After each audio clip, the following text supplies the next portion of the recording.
Hello friends, আজকে দেখতে পাচ্ছ আজকের ভিডিওটা ঠিক খাওয়া দাওয়ার ভিডিওর উপরে না। আজকের ভিডিওটা একটু ইম্পর্টেন্ট, যে টেস্টিং ভিডিও, দুধ টেস্টিং ভিডিও। তো দুধ হলো এমন একটা জিনিস যেটা সবাই, মানে সব রকম বয়সের মানুষরাই আমরা খাই।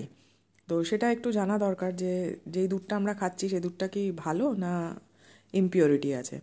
তো এই কিটটা আমি পেয়েছিলাম, কোথা থেকে পেয়েছিলাম সেটা বলাটা ঠিক হবে না। আর এই দুধটাও কিসের, কোন ব্র্যান্ডের দুধ সেটাও আমি বলছি না। আর এটা কিন্তু কোনো প্রমোশনাল ব্র্যান্ড মানে ভিডিও না আর কি, তো সেটা ভাবারও কোনো ব্যাপার নেই। তো এই যে দেখতে পাচ্ছ এখানে যেগুলো ক্রস দেওয়া আছে সেই কালারগুলো যদি আসে তাহলে দুধটা খারাপ, আর যেগুলোতে গ্রিন দেখতে পাচ্ছ সেই কালার যদি আসে তো সেটা ভালো। তো এরমভাবে আমরা করেছিলাম, এই দুধটাকে ওই জায়গাটায় রেখে দিয়ে 5 মিনিট ওয়েট করেছিলাম। তারপরে 5 মিনিট ওয়েট করার পরে কালারগুলো চেঞ্জ হওয়া শুরু হয়েছিল। এই যে দেখতে পাচ্ছ, দেখছো লাস্টেরটা যেমন পুরো একদম ব্লু হয়ে গেছে, তার মানে এটা ভালো দুধ। এই যে হোয়াইটটা দেখছো পুরোই হোয়াইট হয়ে গেছে। তো এই জিনিসটা একদিকে ভালো, মানে দুধটা যে আমরা নিয়েছিলাম সেটা গুড কোয়ালিটির।